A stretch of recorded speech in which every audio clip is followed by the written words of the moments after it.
আজকে যে ঘটনাকে কেন্দ্র করে আমরা রাজপথে দীর্ঘদিন ধরে আছি। ওয়েস্ট বেঙ্গল জুনিয়র ডক্টরস ফ্রন্টের তরফ থেকে আমরা সমস্ত কলেজ যারা প্রতিনিধি তারা এসে আজকে আমরা সেই ব্যাপার নিয়ে ডিসকাশন করেছি।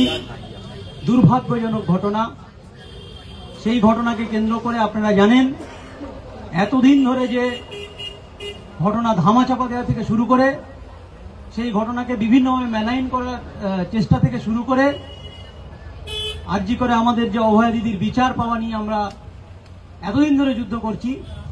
সেই যুদ্ধে আমরা বারবার দেখেছি যে সিবিআই তার ইনভেস্টিগেশন, তার যে তদন্ত প্রক্রিয়া সেটা সে দীর্ঘসূত্র করে বিভিন্নভাবে সুপ্রিম কোর্টের কাছে স্ট্যাটাস রিপোর্ট তারা জমা করেছে এবং তার প্রত্যেকটা ব্যাপারে যখন আমাদের সুপ্রিম কোর্টের অন্দরমহলে ডিসকাশন হয়েছে তখন আমরা দেখেছি বারবার উঠে এসেছে প্রত্যেকটা স্ট্যাটাস রিপোর্টে যে এই ঘটনাটা উদ্বেগজনক এবং সেখানে তথ্য প্রমাণ লোপাট করার একটা বিষয় যে হয়েছে। টালা থানার ওসি থেকে শুরু করে আরজি করের এক্স প্রিন্সিপাল সন্দীপ ঘোষের হাত ছিল, সেটা সুপ্রিম কোর্টের অন্দরমহলে উঠে এসেছিল। কিন্তু আজকের আমরা সেশন কোর্টের বিচারে কি দেখলাম, সেখানে আমরা দেখলাম যে সিবিআই এই দাবিগুলো করেছিল সুপ্রিম কোর্টের অন্দরমহলে, সেই সিবিআই আজকের ঢিলেঢালা দিয়ে সেশন কোর্টে একটা চার্জশিট পর্যন্ত সঠিক সময়ে পেশ করতে পারল না এবং সেই সূত্রে দেখা গেল যে এই এক্স প্রিন্সিপাল সন্দীপ ঘোষ এবং টালা থানার ওসি তারা আজকে জামিন পেয়ে গেল। এই ব্যাপারটা সমস্ত মেডিকেল কলেজের আমরা ডব্লিউবিটিএফ এর সমস্ত সদস্যরা এই ব্যাপারটাকে ধিক্কার জানাচ্ছি এবং আমরা বারবার সাধারণ মানুষকেও বলছি যে প্রত্যেকটা জায়গায় আমরা এই বিচার পাওয়ার জন্য গিয়েছিলাম এবং ভবিষ্যতে আরো যাব। প্রত্যেকটা মানুষ, সাধারণ মানুষ যে আমাদের সঙ্গে এই যুদ্ধে অংশগ্রহণ করেছিল তাদেরকে হতাশ হওয়ার কোনো জায়গা নেই।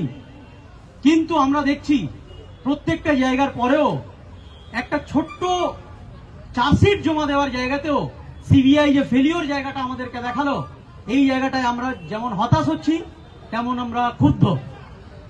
তো এক্ষেত্রে আমরা বারবার বলেছি যে এখানে এত বড় ঘটনায় তথ্য প্রমাণ লোপাট হয়েছে, এত বড় ঘটনা শুধুমাত্র একা সঞ্জয় রায়ের পক্ষে সম্ভব নয়। শুধু আমরা নয়, সিবিআইও বারবার সুপ্রিম কোর্টের অন্দরমহলে এটা বলেছে। কিন্তু আজকের আমাদের সবার কাছে প্রশ্ন যে এই বিচার ব্যবস্থা, এই সিস্টেম, এই ইনভেস্টিগেশন যদি একটা ছোট্ট সূক্ষ্ম জায়গা থেকে টেকনিক্যাল কারণে তাদেরকে চার্জশিটই জমা না দেওয়ার জন্য তারা ছাড়া পেয়ে যায়, তাহলে সাধারণ মানুষ তাদের ব্যথা নিয়ে, তাদের যন্ত্রণা দিয়ে কার কাছে গিয়ে দাঁড়াবে? যদিও আমরা আশাহতর জায়গা থেকে হয়েও আমরা আশা রাখছি মহামান্য সুপ্রিম কোর্টের দিকে তাকিয়ে আছি এবং সেই সঙ্গে বিচার ব্যবস্থার যে কোর্ট আছে সেটার দিকে আমরা তাকিয়ে আছি। আমরা মনে করি যে সেই বিচার ব্যবস্থা আবার আমাদের যে আশার জায়গাটা, আমাদের ভাবনার জায়গাটা ফিরিয়ে দেবে এবং সেই ফিরিয়ে দেওয়ার জন্য আমাদের যতটা যুদ্ধ করতে হয় সেই যুদ্ধ আমরা কিন্তু এক পাও পিছাচ্ছি না, সেই যুদ্ধটা আমরা চালিয়ে যাব, এই অঙ্গীকারবদ্ধ আমরা আজকে হয়েছি।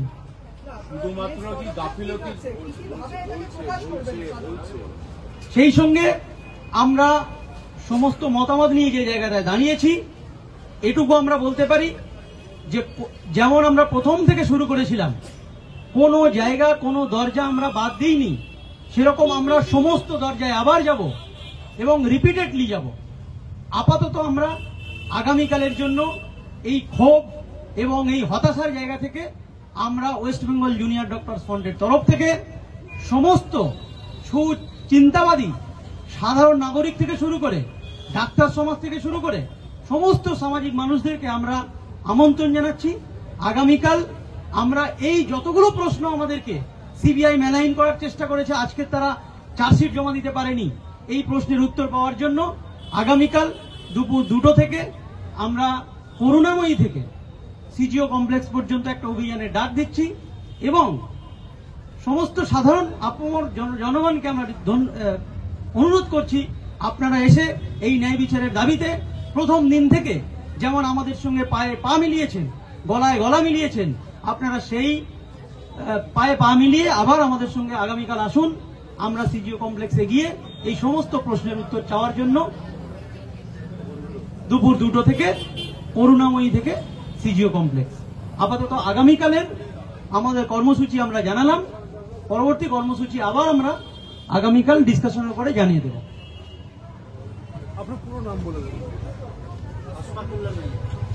Sorry, doctor Ashfaqullah Naiya.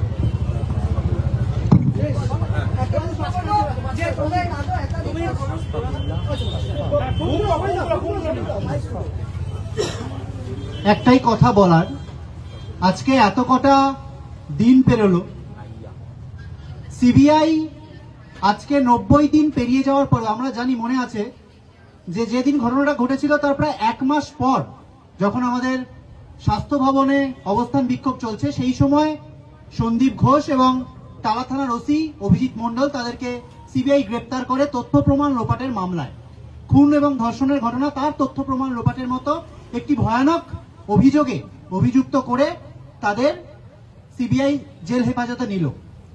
এতদিন পর 90 দিন পেরিয়ে যাওয়ার পর আজকে সিবিআই বলছে তাদের বিরুদ্ধে কোনো সাপ্লিমেন্টারি চার্জশিট তারা পেশ করতে পারছে না।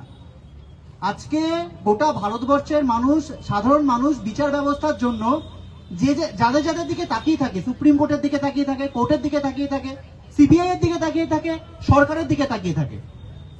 আজকে প্রত্যেকটা জায়গায় আমরা প্রত্যেকটা জায়গায় গেছি, প্রত্যেকটা জায়গায় মাথা কুটে মরেছি, অভয়ের মা বাবা গেছে মাথা কুটে মরেছে। এতদিন পর আমরা দেখছি যে ভারতবর্ষের সর্বোচ্চ তদন্তকারী সংস্থা সে গ্রেপ্তার করলো। তাহলে গ্রেপ্তারটা কেন করলো? আজকে 90 দিন পর সে যদি সাপ্লিমেন্টারি চার্জশিট, আজকে বলা হচ্ছে যে চারদিকে নাকি গুজব চলছে, সেই গুজবের ভিত্তিতে নাকি আন্দোলন চলছিল। যদি সিবিআই তথ্য প্রমাণ লোপাটের ঘটনায় দুজনকে গ্রেপ্তার করলে, এর আগেও আমরা বারবার বলেছি, আমরা বারবার প্রেস রিলিজ করেছি যে সাপ্লিমেন্টারি চার্জশিট কেন দেওয়া হচ্ছে না। 90 দিন হয়ে গেল, তাদের নাম কেন এলো না? কেন আর্থিক দুর্নীতির মামলায় সিবিআই চার্জশিট প্রেস করলেও সেখানে রাজ্য সরকার ছাড় দিল না? কেন নো অবজেকশন দিল না? সুপ্রিম কোর্ট নিজে সুমতো কেস নিয়েছিল এরকম একটা ঘটনার। আজকে আমরা গত দুদিন আগে দেখলাম যে হিয়ারিং হলো, এর নেক্সট হিয়ারিং মার্চ মাসে, 17ই মার্চ। তাহলে আজকে আমরা জুনিয়র ডাক্তাররা বলুন, সাধারণ মানুষ বলুন, কার দিকে তাকাবো?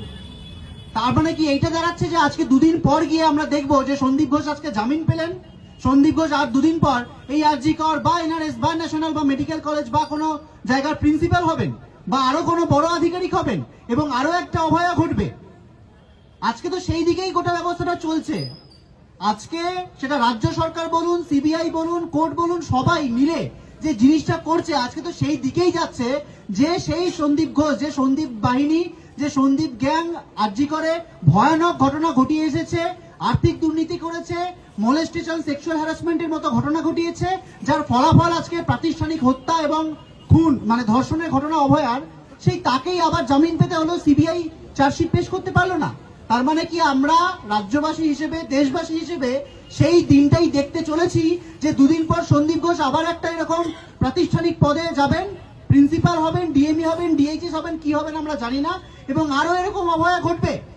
আমরা কিন্তু হতে দেব না। আমরা আমাদের যতটুকু ক্ষমতা, দেখুন আপনারা বারবার বলবেন যে তোমরা এত, আমাদের কাছে মিডিয়া বন্ধুদের প্রশ্ন আসছে যে এত তো আন্দোলন করলে কি হলো, সেই তো ছাড়াই পেয়ে গেল, এই প্রশ্ন আসছে। আমরা মনে করি যে আন্দোলনটা না করলে হয়তো ধরাই পড়তো না সন্দীপ ঘোষ। আজকে সন্দীপ ঘোষ এতদিন জেলেও থাকতো না, প্রথমে আত্মহত্যা বলে চালিয়ে দেওয়া হতো। সেই জন্য আমরা বারবার বলছি এই আন্দোলনটা আমাদের দিকে না তাকিয়ে বসে থাকবেন না। আমরা সবাইকে বলছি, পশ্চিমবঙ্গে যারা সাধারণ শুভবুদ্ধি সম্পন্ন মানুষ যারা মনে করছেন যে আন্দোলনটা তারা ভালোভাবে করতে পারতেন, আমাদের দিকে তাকিয়ে থেকে আসলে কোনো একটা ভাবে হয়তো দিশা নেই, আমরা বলছি প্রত্যেকে স্বাগত। প্রত্যেকে অভয়া ন্যায় বিচারকে নিয়ে নিজের নিজের মতো করে, সবার কাছে তো আজকে স্পষ্ট, কারোর কাছে তো এটা লুকিয়ে যাওয়া নয়, লুকিয়ে রাখা কোনো তথ্য নয়। প্রত্যেকে নিজের নিজের মতো করে আন্দোলনকে ছড়িয়ে দিন। আমরা কালকে যে মিছিলের ডাক দিচ্ছি, সিজিও কমপ্লেক্স অভিযানের ডাক দিচ্ছি কালকে দুপুর 2টোয়, সেখানে যারা পারবেন পা মেলান।